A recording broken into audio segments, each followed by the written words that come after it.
ஒண்ணு மட்டும் சொல்றாங்க அரசாங்கத்துக்கு, அது எந்த அரசாங்கமா இருக்கட்டும், கொரோனா காலகட்டத்துல எந்த விதமான அமேசானோ பிளிப்கார்ட்டோ வெளிநாட்டுக்காரனோ யாருமே வந்து எந்த ஒரு பொதுமக்களுக்கும் அதிகாரிக்கோ மளிகை சாமான் கொடுக்கல, காய்கறியும் கொடுக்கலங்க.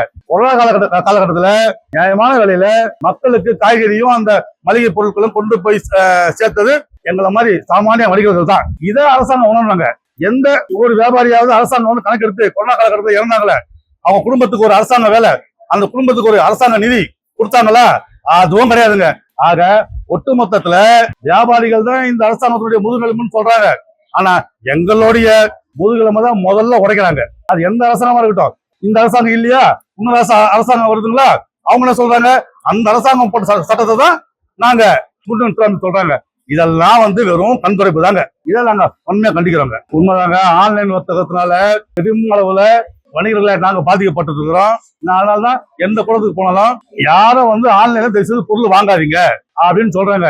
இப்ப பாத்துக்கிட்டீங்கன்னா இந்த ஸ்விக்கி ஜொமேட்டோ மாதிரி பிளிங்கிட் பல வகையில வியாபாரிகளை தாக்குறாங்க.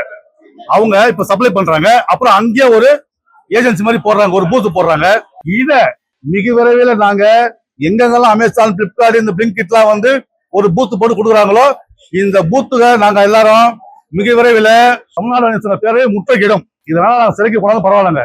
முன்னோர் காலத்துல இருந்து சில்வர்ல பொங்கல் சீர் கொடுக்கறது வழக்கம் தாங்க.